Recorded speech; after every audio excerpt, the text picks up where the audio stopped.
Ladies and gents, welcome to Ranwise, episode 2. I know it's been a while since we did the last one, the premiere with the Terrys. That's Cody and Joshua, the power married couple.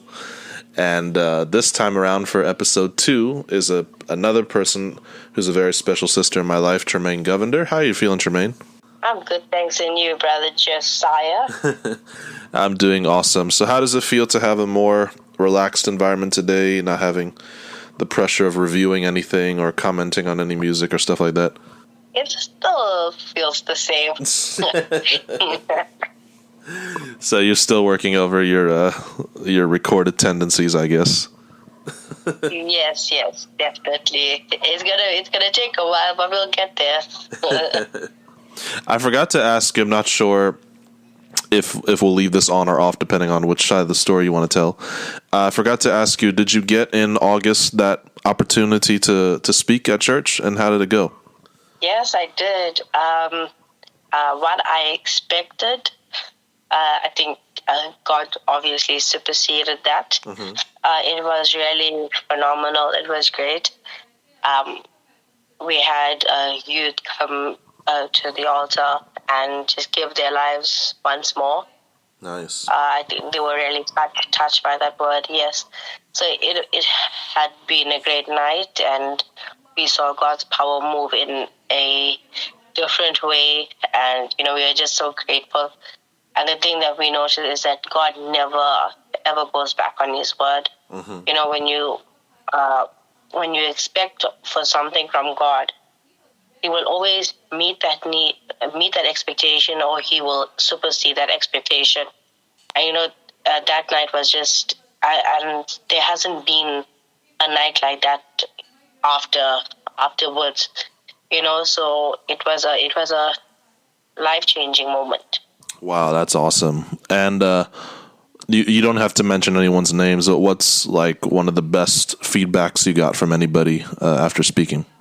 Well, a lot of the other leaders were amazed by the feedback that they got, that that's the best night that they've ever had, and the best word, and, it spoke directly to them, Mm-hmm. So I was pleased with what feedback we got, but in all of it, it was just, we were just grateful for God, because it was God that did what he had to do. Amen. Amen.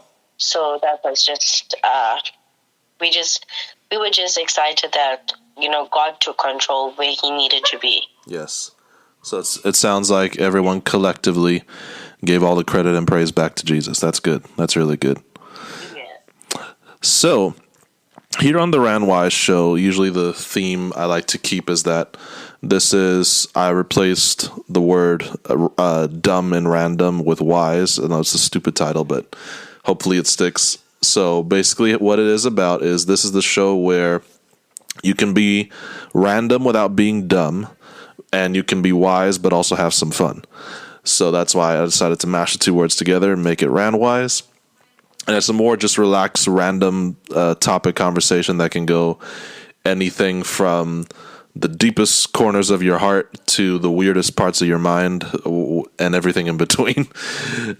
So as long as you're prepared to be in the hot seat for the next half hour, 45 minutes or so, let's get this thing started. All right. And don't worry, any question you answer, I also have to answer myself. So all the pressure's not on you. It's on both of us. Okay. So let's start with what question we got first here. And by the way, another thing that happens on the Ranwise podcast, the reason why it sticks to that random theme is because I somewhat pre-read some of the questions, but for the most part, the questions are a surprise to both of us in general. All right. How would you dress if you went to a costume party? Now, if I'm being quite honest, I'm not the biggest person on costume parties, because I don't feel like, first of all, I can afford them. And then second of all, because I'd rather work on my acting skills before portraying them in the form of a costume, and because I don't have a good sense of fashion, I would rather be part of a team where someone could help me dress the part before I'm able to play the part, because I don't trust my own instincts, neither do I trust my own wallet, at properly dressing myself for whatever role that I want to play or present. So I guess that makes me taking costume parties a little too seriously, but I'm one of those types where if I'm going to take on a role, I'd rather go all out than half-ass it. So how do you feel about that? How would you dress if you went to a costume party? Well, I've never been to a costume party, and I don't think I would invest in a costume party because it will just be a one-time thing.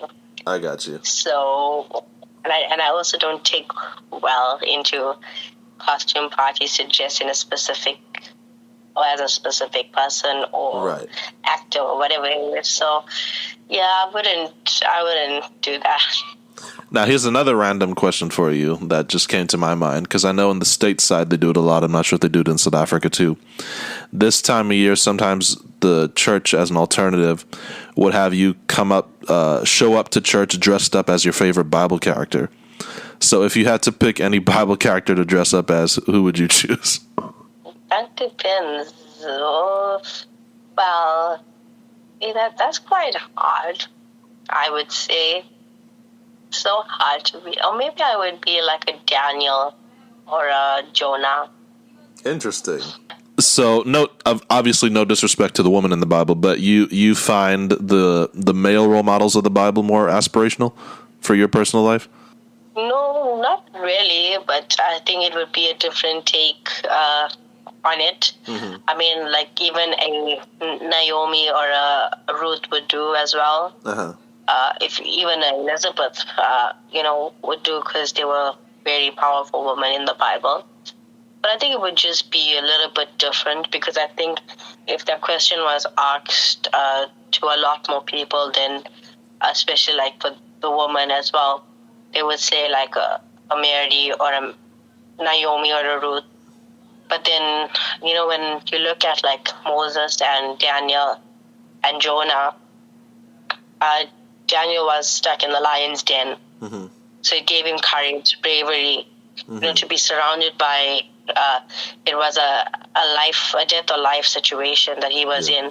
Yeah. But he still trusted in God, and he just sat there in the den. And, I can only imagine the fear that he must have been in, but it didn't like he didn't scream, he didn't get shaken by it. Yeah. So I think the amount of bravery and courage, and then when you look at Moses, for a man who had a stuttering issue, mm-hmm. and then rejecting himself because of his speech, and then going and taking God's people out of Egypt, speaking to a Pharaoh one-on-one. Yeah. And then when you look at Jonah, I mean, he was given an instruction by God. He disobeyed it, and then imagine living in that whale for, I think it was 3 days, if I'm not mistaken. Mm-hmm. And I can only imagine again how the fright, the fear must have been in him to be stuck in a fish. You don't know where you're going to, whether you're going to go home safely or not.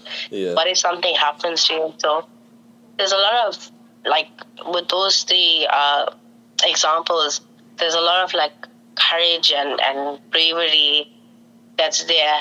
And then, like, if you look at, I think, Naomi as well, she was also a very, what can I say, a dominant woman. Yeah, yeah.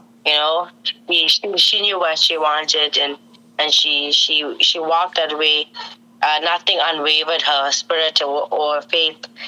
So those are the examples that you look for.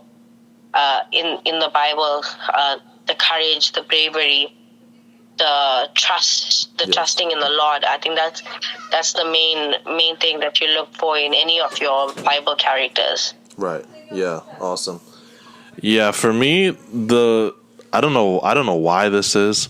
I kind of feel like if I had to dress up as a Bible character, I actually might pick. This might sound weird to you. I actually might pick an evil character to teach a good lesson.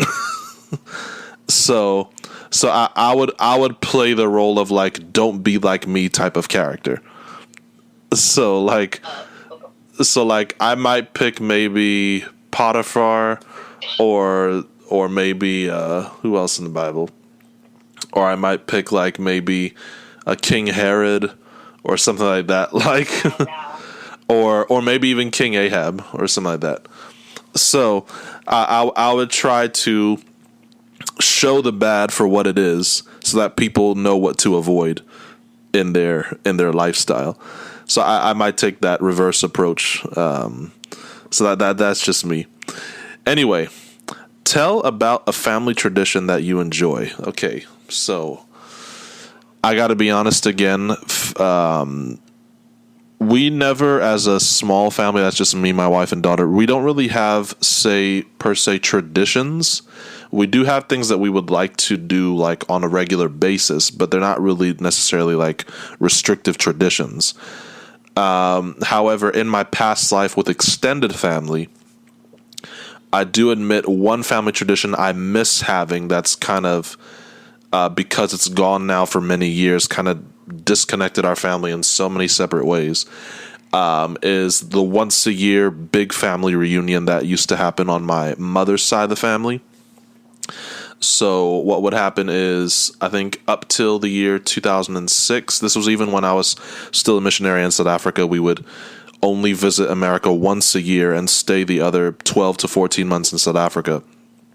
What ended up happening during that time is, up to the summer of 2006, every summer we would fly back to America for Mama Joanna's side of the family, and the entire family from all their separate states would just stay in the same house together for a week or 2 weeks. So that was like a pretty cool family tradition that forced the family that even if they didn't see much of each other for the rest of the year, it forced them to catch up on everybody's year and history and like fun storytelling of what's been occurring in their life up to that point. And then also it kind of forced us to spend time together so that we don't make any excuses of, oh, I'm busy at school or I'm busy at work or stuff like that. Like, no, now that you're stuck in the same house together, you got to sort through it, have fun, get past your differences, and just enjoy each other's company. So that's one family tradition I really highly miss that, God forbid, I'm not even sure if it'll ever happen again. But if it does, I'd be really happy to be a part of it. What about you? I would say, I think it will be around the Christmas time. Uh-huh. Yeah, because that's where our family is always together. And then you just spend like quality time together where, you get to enjoy each other's company, share meals together, and, the love there that at that time is, it's phenomenal. It's exceptional, yeah. I would say. Yeah. So, and then like you get your traditions at that Christmas where it will be like a secret Santa or stuff like that. Yeah. You pick someone's name and get them a gift in exchange or whatever it is. And we do some years we do like a karaoke or something just to have fun for the day and night also. But like we always wait up on Christmas Eve, like 12 o'clock on the dot, just to wish everybody, and then we open like one gift or whatever, and so yeah, that's like one of the main traditions for us here. So yeah, that's like about it. Nice. And then speaking of karaoke, I don't know what would be in your karaoke selection, but usually my Uncle Roman would, which technically my first cousin Roman, is just that my first cousins are so much older than I am, I refer to them as uncle. So like, my Aunt Carmen was older than my mother, and she had children a lot sooner. So what ended up happening is my first cousins, compared to me, ended up being in their 40s and 50s while I was still small. So I had to kind of refer to my second cousins as like my more like, playmates when I was around that time. So Uncle Roman, technically first cousin Roman, used to run the karaoke show. And what he would do is he would only pull from one time period in history, which was strictly only songs from like the 50s, 60s, and 70s. So like it would be like old Frank Sinatra or old Elvis or like old Beatles songs. But the thing is, the tradition would never change year to year. So it would be the exact same songs at every family gathering for like 10 years straight.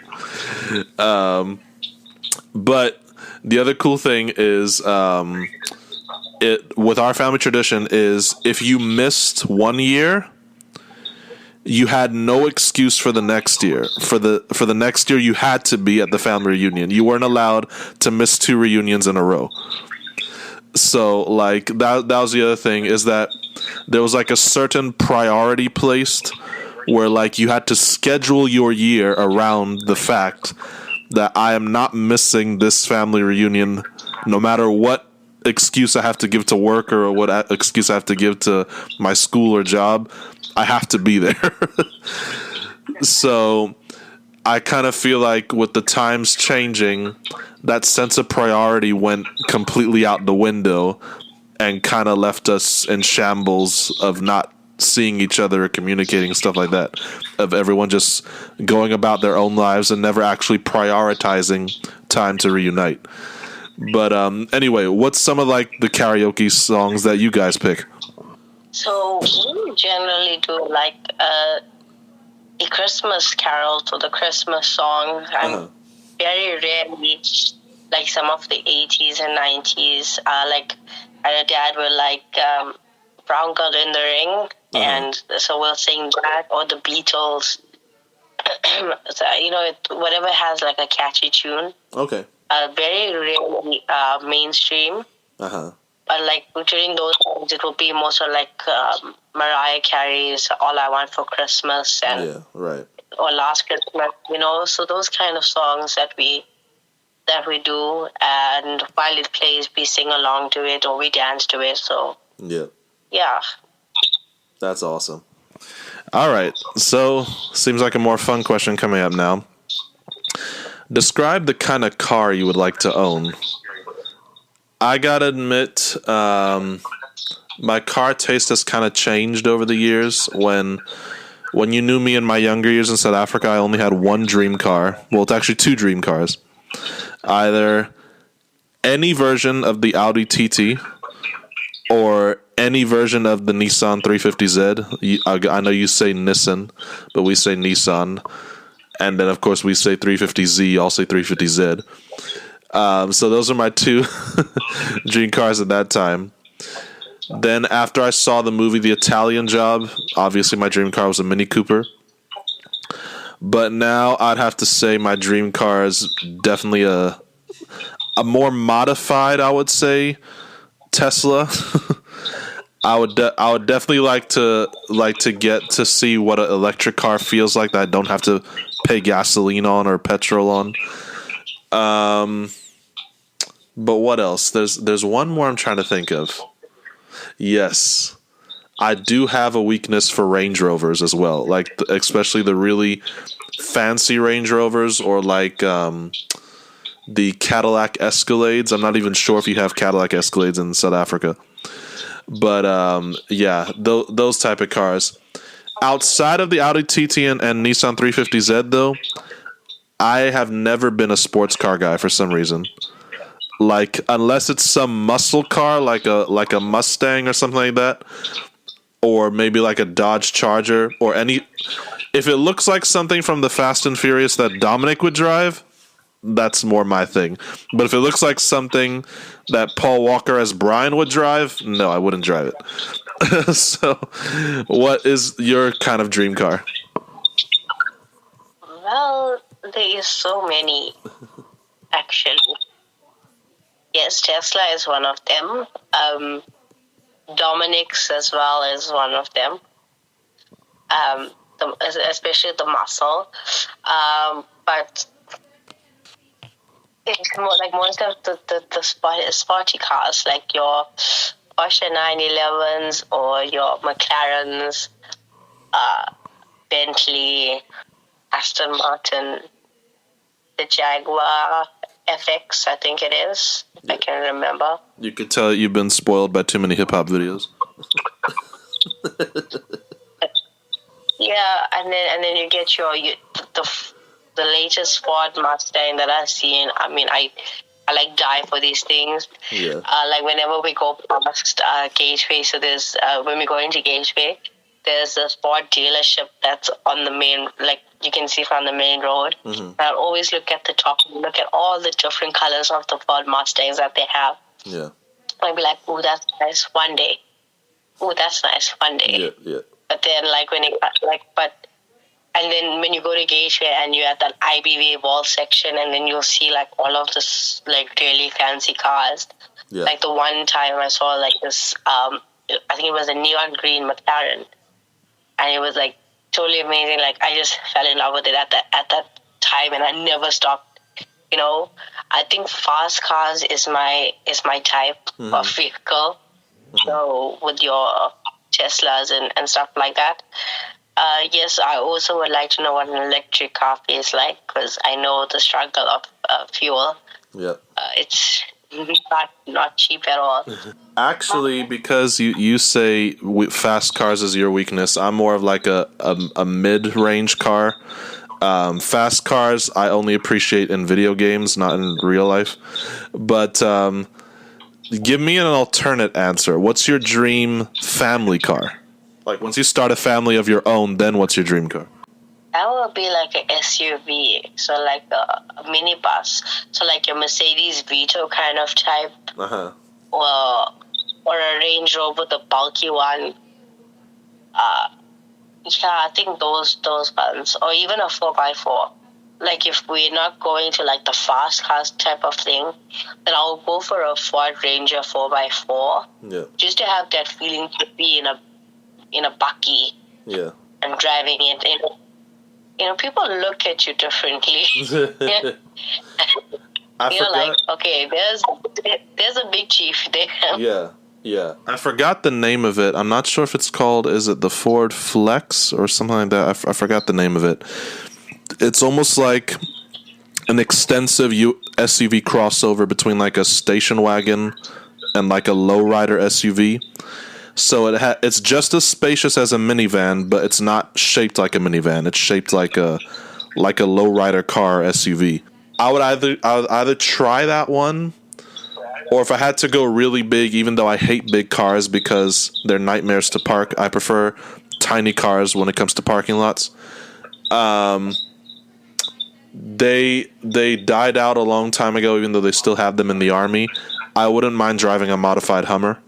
Especially the idea of having the front windshield completely flat instead of curved. I don't know why that's appealing to me. Even like the Mercedes G-Wagon. Yeah. At first I didn't like it, but then, because it looked like really tiny in the front and then really big at the back. Yeah. But I think it would be an okay vehicle for a family. Yeah. Or maybe I could just get a normal high-ace taxi. I mean, that would be perfect. Yes. Okay, this is actually a perfect follow-up question since she just had a guest appearance in the room. How would you think your mother would describe you? Okay, so how I think, and no, I don't think it'll be possible, but I wish I saw this question when she was still in the room. Then I would have just asked her directly. But how I think my mother would describe me, I would say, I'm trying to remember like how she would describe me, because I want to be truthful to what she actually said. I don't want to just make something up. Maybe she would summarize me, not word for word, just in like body language and observation. I think she would describe me as maybe a rebellious sweetheart, if that makes any sense. What about your mom? How would she describe you? Well, rebellious is in there. She would describe me in a lot of ways, to be honest. Some days it's good, some days it's bad. I just go with the flow. So there's no overall summary she would give her? Summarize it. Oh, okay. Pardon? So, no, like what you just said is there's not really one word that can summarize you according to your mom? No. Yeah, it's like rebellious sweetheart. Sometimes it's the sweetheart, like once every month, I think. Yeah. Okay. Okay, so let's take that question a step further then. How would your father and your siblings describe you? More or less the same. Okay. I'm trying to see how much further I can run this question into the ground. Okay, how would your niece and nephew describe you? Well, to them, I'm like the fun. Once they start talking more and spend more time, then I'm the fun one, I would say. Okay, so you're the problem child in the family, but you're the fun auntie. Okay. Yeah. Okay. Children love me. Children love me. Then last but not least, how would your friends and your boyfriend describe you? Okay, so friends would describe me as, friendly, loyal. What else? It's been years. I'm a good friend. Okay. And how would your boyfriend describe you? Yeah, amazing. Oh, that's nice. I think you would describe it as a happy place. His future. Yeah, loving. Awesome. Definitely. Let's take a more personal, direct one. I'm going to say as a sister how I would describe you, and then you tell me how you would describe me as a brother. I would describe you as a sister as a reluctant leader. What would you describe me as? Okay. This is... I haven't really thought about that, No wonder why it's called Ranwise. Need to be random, get wise. Okay. We could actually leave this question for the end of the show if you need more time to think about it. Some ideas, but I don't know how to and then when I'm thinking of the word, it's like running to the back of my head for some reason. Or here's the easier way to... Let me see if this makes it easier. How would you describe me in person years ago compared to over the phone years later? So in person, I was at that point when I first met you. It was very, very. I was very shy, and I think you would speak for that.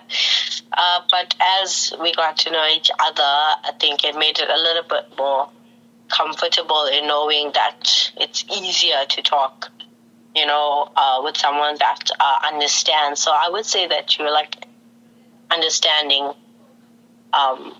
and ever ready to impart wisdom as well as and give advice,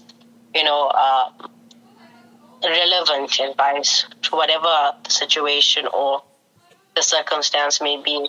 Right. And then also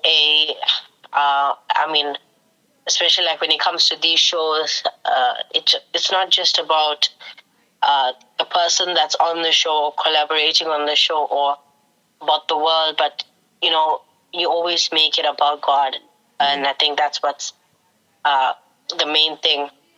So I would describe you as understanding, loving, and a good big brother. Yeah. I gotta actually give you the same praise too. That you, I think, have a better skill than I do of always bringing it back to the main thing, which is Jesus and God. So definitely, keep that habit up because you're getting very good at that. Let's see. Next up, we're getting to the last parts of the show here. So let's see how many questions we got left. Okay, this is a good one. What is something that you have always wanted to do but never done? I know this is going to sound as selfish as I'm sorry. I know you see me as a good Christian brother, but I do tend to think in 4-letter words sometimes. So I'll just skip that part for right now. I know this is going to sound really selfish, but I would actually really love to perform to at least once in my life, a packed stadium of at least 20,000 people. What about you? Always wanted to travel the world. I haven't done that yet, but I'm hoping it will be done soon. I've also wanted to do skydiving or bungee jumping, but I never really had the heart to get my courage on there. Yeah. And then I think the main thing is obviously, I think coming back to the main point and to who it's all about is living the life that God has destined. So when it comes to like this kind of like ministry is speaking or imparting to others, even on a larger scale. So we're looking like you would say in a packed up stadium of about 20,000 people. Yeah. I would look at it as even if it's a conference of 1,000 people, right. you know, but for it all, I just want to have the courage to do these things, you know. Yes. But eventually, I want to experience Christmas in New York one day. I mean, I heard it's really great to experience Christmas in New York City. Yeah. So hopefully that day will come soon. But yeah.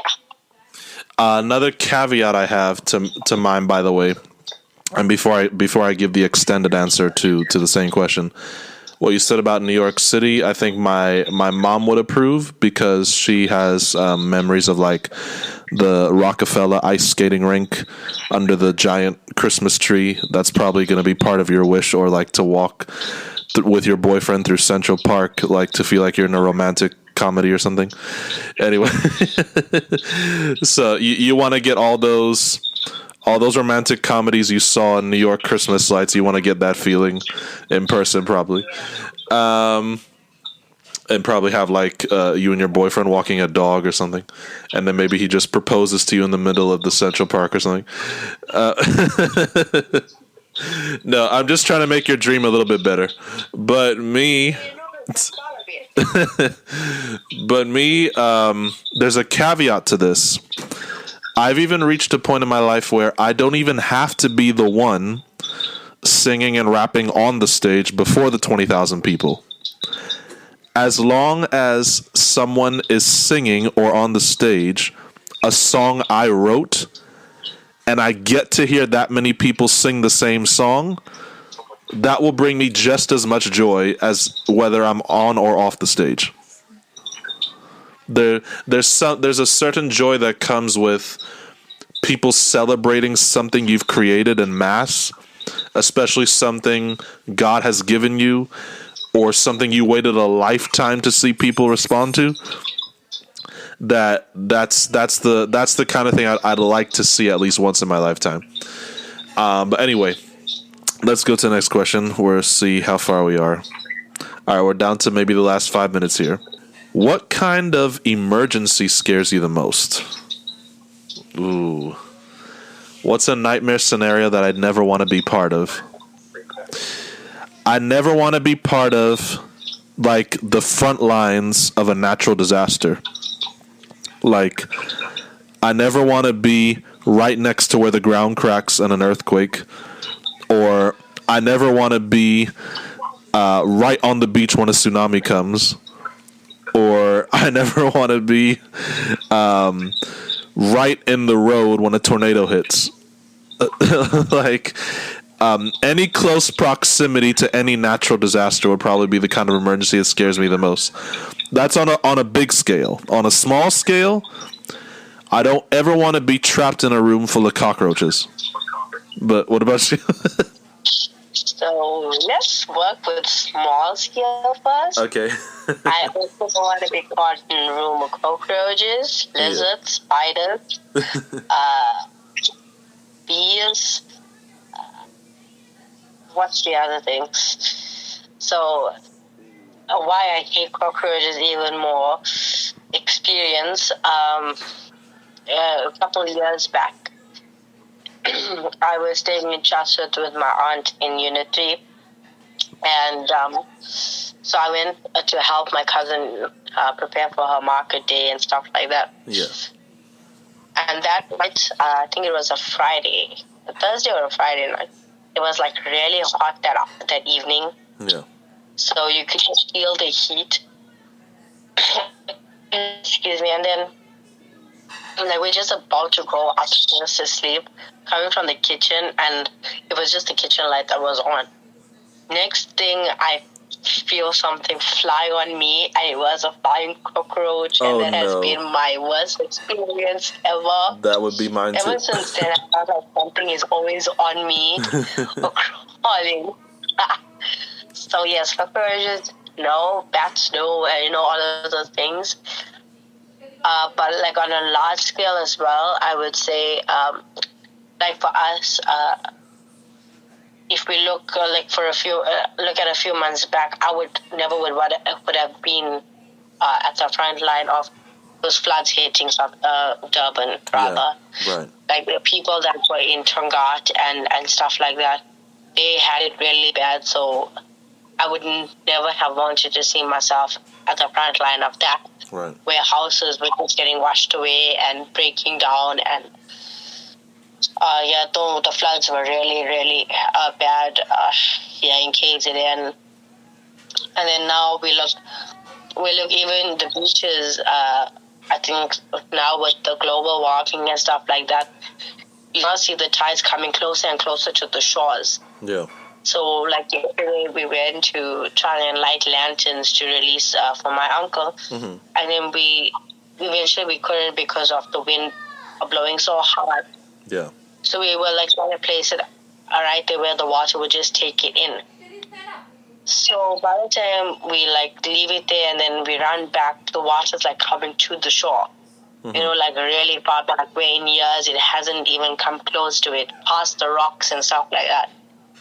So it kind of reminds me, or it makes me think like, what if a tsunami hits? Yeah. Then you don't want to be at that stage where the water's just gushing, or even like we experienced like a earthquake about a year or two back where we felt the ground shake, and you just think, wait, what's happening? What if I get sunk in or something?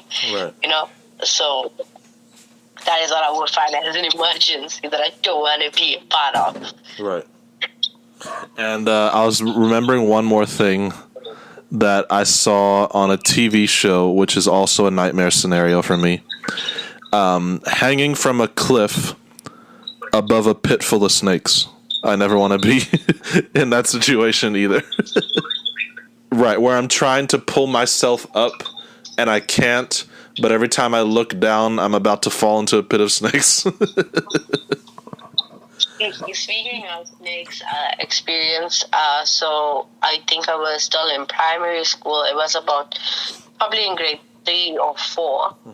And just came home, and Nicole was obviously cleaning home. It was a Friday because we always do like the intense cleaning on a Friday. Yeah. So we had the kitchen chairs outside and stuff because it was mopping and stuff like that. So Mark and I were outside eating. I think we were having cereal or something after we came from school. Yeah. And then outside, and then I can see on the outside light there's a green mamba, so a snake that's there. So we quickly close like the kitchen door, and then it's going to the other side, to the side door. Yeah. Oh no, now what happens next? So you don't want to be caught in that moment where it attacks. Oh, it was just like one of the other scariest things, to this. And I also hate frogs. I mean, I have a phobia for frogs. Mm-hmm. Yeah. Yeah. So any of those things that I've mentioned, it should never be near me. I remember the one day a cockroach was in my room and I didn't get to kill it. I think I didn't sleep in my room for like a week. I would do the same. I was talking to my sister Morgan yesterday, the one who got kicked cutting off on the state-to-state connection. We discussed frogs too, and she said, she made a funny story. she got to her home front door, and there was a frog on the door. And only because there was a frog on the door, she didn't even bother to go in. She spent the night at a friend's house and then came back the next day. And then now her husband, who's in the army, her husband had to go away for a week-long army trip. And come to find out, like literally 3 hours after he leaves the house, there's a snake in the garage. So she refuses to leave the house and walk into the garage for the entire week. And then when the husband comes home, he tries to shoot it without success. Then I think they had to slam it with something else. And then they were forced to like sweep it out the garage or something. But yeah, we're those types. I know. I get the feeling. All right. So last question of the show. This is going to be a really interesting one. And I think you might be very curious as to why my answer is this. If you had to lose any one of your senses, that's hearing, smell, taste, touch, sight, whatever, which one would you lose and why? So, me, I tend to get the same pleasure that people get from eating delicious food.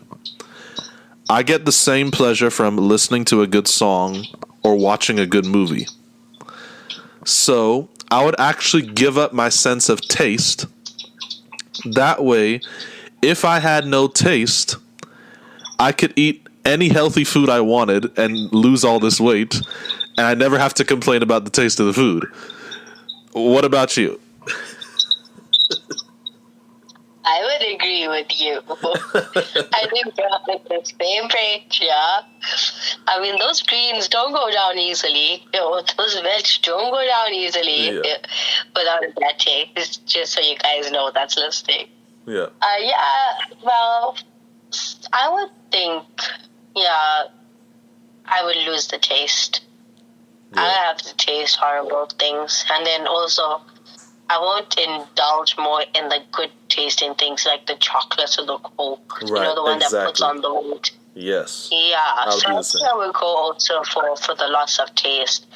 So you can just have those green smoothies and those green veggies that will help lose the weight. Stay away from all the a lot of red meat and stuff like that and all the good stuff. Yes. So because my weakness currently is Coke and sweet stuff. Yep. So if I lose taste, then there's no need for me to have those things. Exactly. 100%. Yep, we're definitely on the same page there. And then the other thing I was thinking is, even when you choose to lose your sense of taste, if you had that power, which is the name only one thing you would miss the taste of the most? For me personally, it would be any cheesecake. What about you? For me, it's a hard one. It's a hard one because I have so many different things that I like. Like if you're stuck on an island and only had access to one food on the island, what would that one food be? I know that's even a harder question because I have so many different ones. Okay, let's see. Let's think of this one. Let's think of the one that would be the best.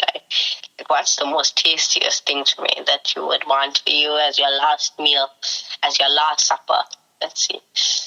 Currently, dessert or just a normal food? I mean, like anything. Like you actually said it better. What's the last taste you want in your mouth when you see Jesus coming through the clouds, taking you to heaven?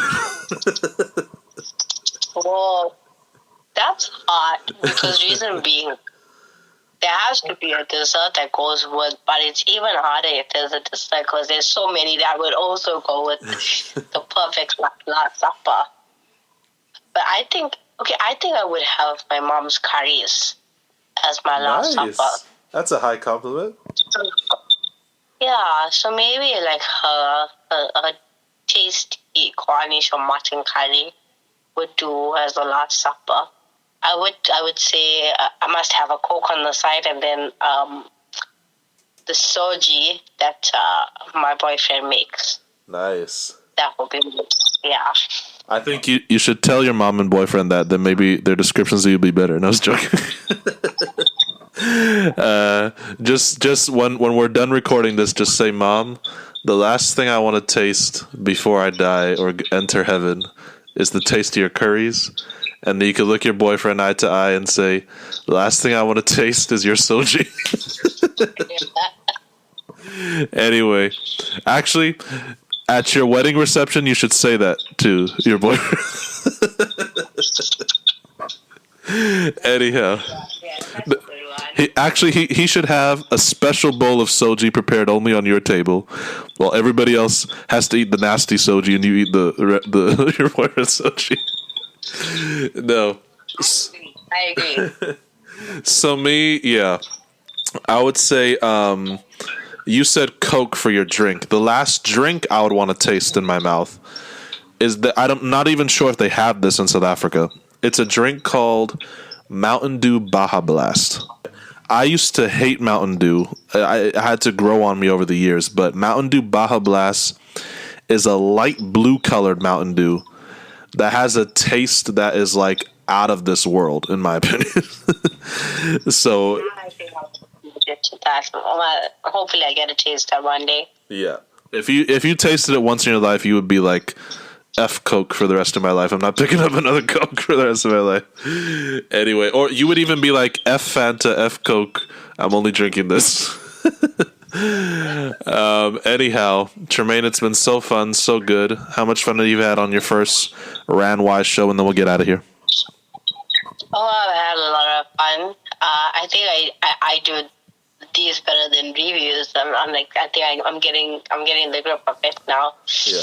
So hopefully the next one will be more intense, and I think the next one we should go on will be the unadulterated. Yes. I think it would be more like, what's the word to get? Sophisticated. Well, I'll let you know. Practically boosted up a lot more. Yeah. Of the confidence, and it also narrowed down the anxiety a lot, and yes. And the shyness a lot. So it's been a great Ranwise show. And thank you so much for your participation and dedication, and peace and blessings to you. Same to you, brother. Absolutely. Take care. Love to the family. Appreciate it.